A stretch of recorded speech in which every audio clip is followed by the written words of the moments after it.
Halo semuanya, hari ini kita mau ngobrolin sesuatu yang, jujur deh, super penting tapi sering banget kita cuekin. Tanda-tanda kalau kesehatan mental kita tuh mungkin lagi nggak oke? Yuk kita kupas tuntas bareng-bareng. Coba jujur sama diri sendiri deh. Pernah nggak sih kamu ngerasa capeknya tuh sampai ke tulang, padahal seharian kayaknya cuma rebahan atau scroll-scroll doang? Aneh kan rasanya? Nah, kalau kamu pernah ngerasain itu, kamu nggak sendirian. Dan ternyata ini bukan cuma perasaan kamu doang. Faktanya, data nunjukin kalau 1 dari 3 remaja di Indonesia itu punya masalah kesehatan mental. 1 dari 3 loh, itu angka yang gede banget. Artinya, perasaan kamu itu valid dan dirasain juga sama banyak orang lain. Nah, inilah yang sering disebut sebagai krisis diam-diamnya Gen Z. Kenapa diam-diam? Soalnya gejalanya itu sering banget kita normalisasi, dianggap biasa aja, atau malah dibilang, ah itu kan bagian dari proses jadi dewasa. Capek dikit dibilangnya, kamu kebanyakan kerja. Nunda-nunda tugas langsung dicap, dasar males. Udah nggak semangat sama hobi, komentarnya, ya wajar lah kan udah gede.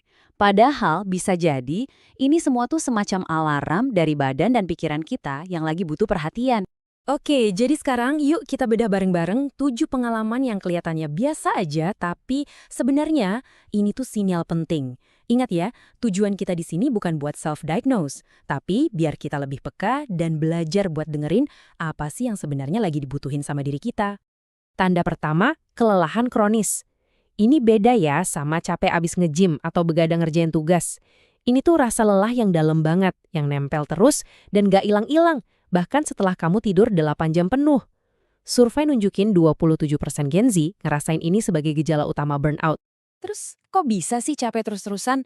Jawabannya simple tapi ngeri. Otak kita itu hampir nggak pernah bener-bener istirahat, nggak pernah masuk rest mode. Tiap notif yang masuk, tiap deadline, tiap pressure buat kelihatan sempurna di medsos, itu semua jadi micro stress yang bikin sistem saraf kita on terus 24/7. Lanjut, yang kedua, procrastinating atau nunda-nunda pekerjaan. Nah, ini nih yang sering banget bikin kita dicap males. Tapi, tahu gak sih, psikologi modern tuh ngelihat ini bukan sebagai masalah manajemen waktu, tapi masalah regulasi emosi. Seringkali kita nunda itu bukan karena males, tapi karena kita takut. Takut gagal, takut nggak sempurna. Dan ini tuh bahaya banget karena bisa jadi lingkaran setan. Gini nih siklusnya. Pertama, kamu nunda tugas. Terus muncul rasa cemas sama rasa bersalah.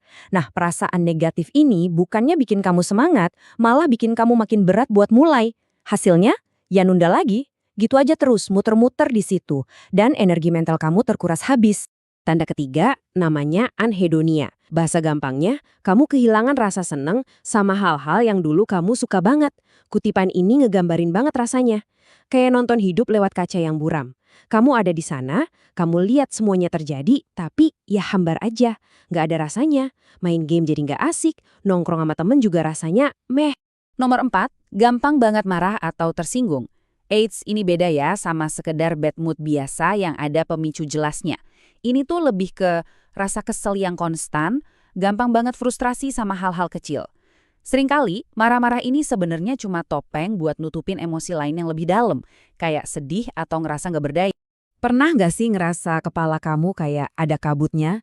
Jadi susah fokus, gampang lupa, atau lagi ngomong tiba-tiba ngeblank. Nah, itu yang namanya brain fog. Ini bukan berarti kamu jadi lemot atau gimana ya, tapi ini cara tubuh ngasih tahu kita kalau stres yang numpuk itu udah mulai ganggu fungsi otak. Tanda keenam, perfeksionisme. Nah, yang ini agak tricky nih. Soalnya kan sering dianggap sifat yang bagus ya. Tapi di baliknya ada yang namanya high functioning anxiety.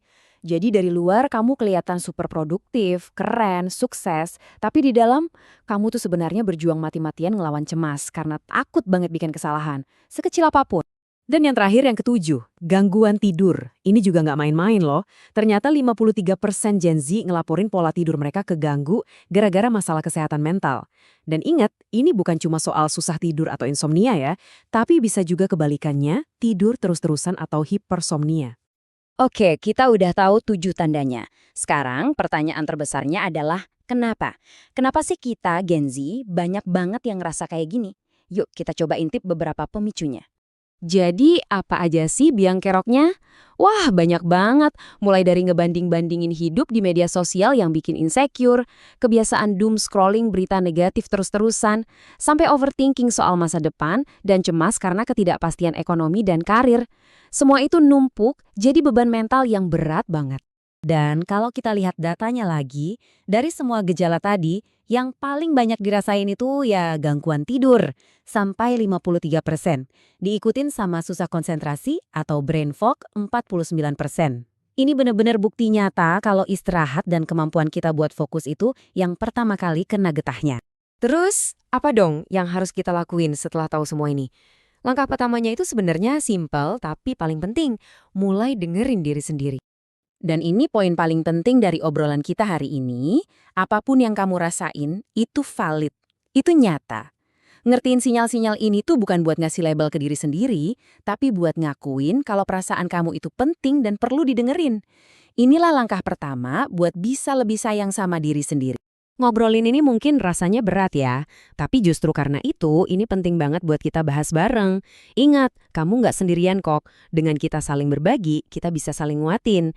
Nah, kalau kamu ngerasa relate sama obrolan kita, coba deh tulis di kolom komentar ya.